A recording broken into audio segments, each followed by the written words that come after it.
చెంగల్వ పూదండకు స్వాగతం. రకరకాల వంటల కోసం, గార్డెనింగ్ టిప్స్ కోసం సబ్స్క్రైబ్ చేయండి చెంగల్వ పూదండ.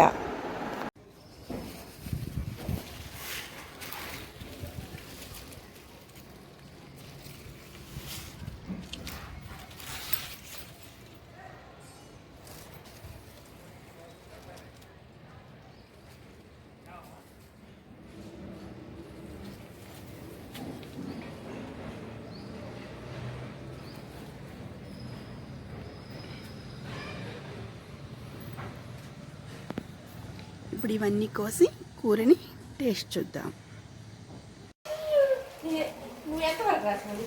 చూడండి ఎన్ని కాయలు ఎంత చక్కగా ఉన్నాయి కదా. నేను మీకు ఫ్రై చేసి చూపిస్తాను. చిక్కుడుకాయని ఇలా నీట్గా పీల్ చేసేయాలండి, ఇలా చెత్త లేకుండా. అప్పుడు చిక్కుడుకాయ ఫ్రైకి చిక్కుడుకాయని నీట్గా వలిచేసి పురుగులు ఉన్నాయేమో చెక్ చేసి శుభ్రంగా వలిచానండి. వలిచి పెట్టుకున్నాను. అందులో కొంచెం రాక్ సాల్ట్ వేసేసి కొంచెం వాటర్ పోసాను. కొద్దిగా వాటరు ఒక హాఫ్ గ్లాస్ పోసాను వాటర్. ఇది మీడియం సైజ్ పెద్దుల్లిపాయలు 2, 3-4 పచ్చిమిర్చి, కరివేపాకు, 4-5 టీ స్పూన్ల నూనె, పసుపు, కారం 2 స్పూన్లు తీసుకున్నాను. ఇప్పుడు ఫస్ట్ మనము వీటిని ఉడికించుకుందాం. ఒక విజిల్ చాలండి, మరి హై మంటలో పెట్టొద్దు. మీడియం ఫ్లేమ్ మీద ఒక విజిల్ వస్తే సరిపోతుంది. ఇలా మందపాటి ప్యాన్ పెట్టుకొని అందులో కొంచెం ఆయిల్ వేసుకున్నాను. వెల్లుల్లి, ఎండుమిరపకాయలు వేసాను. అందులో పోపు దినుసులు వేస్తున్నాను. వేసేసి కొంచెం ఇట్లా వేస్తాను. తర్వాత కట్ చేసి పెట్టుకున్న పెద్దుల్లిపాయలు, పచ్చిమిర్చి వేస్తున్నాను.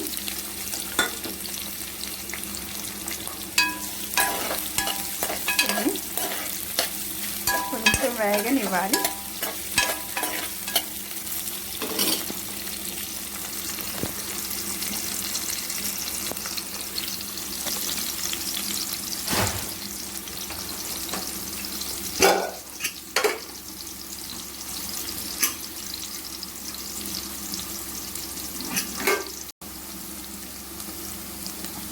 వేగిన ఉల్లిపాయల్లో ఇలా కాస్త కరివేపాకు వేసాను. దీంట్లో ఇందాక ఉడికించుకొని పెట్టుకున్న చిక్కుడుకాయ ముక్కల్ని వేసుకున్నాను. ఇవి చూడండి ఉడికినాయండి. మరి మెత్తగా ఉడికించుకోండి.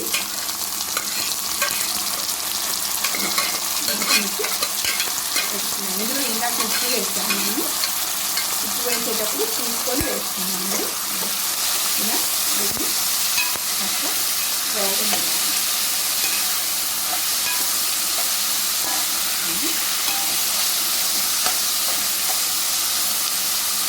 వేగే వీటిలో చిక్కుడు పసుపు వేస్తున్నాను.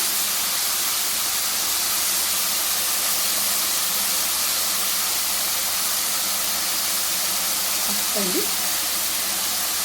కొంచెం పసుపు వేస్తున్నాను.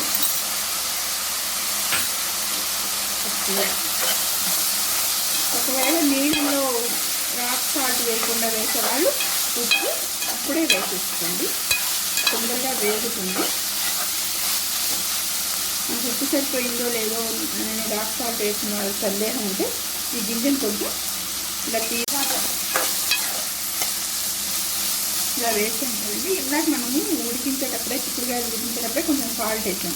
అది సరిపోయిందో లేదో ఒక గింజ నోట్లో వేసుకొని చెక్ చేయండి.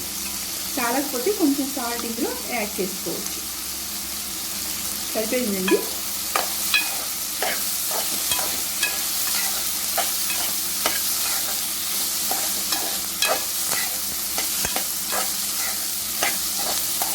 బాగా వేగనివ్వండి.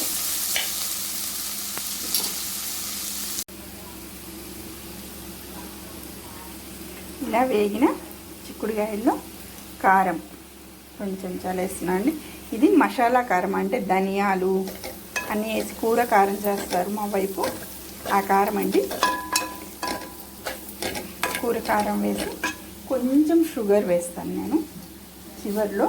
షుగర్ పేషెంట్లు వేసుకోవసరం లేదు, ఏదో రుచి కోసం కొద్దిగా షుగర్ వేసేస్తే చాలండి. కొంచెం చాలు, ఎక్కువ కాదు. హాఫ్ స్పూన్ కంటే కూడా తక్కువ. ఇంత బాగా వేగుతుందో ఇది. కారం వాసన పోయే వరకు వేపిస్తే సరిపోతుంది. కొంచెం ఒక 1 మినిట్ పడుతుందేమో అండి. కూర కారం వేసేసి కారపు వాసన పోయే వరకు కొంచెం వెచ్చబడినివ్వండి.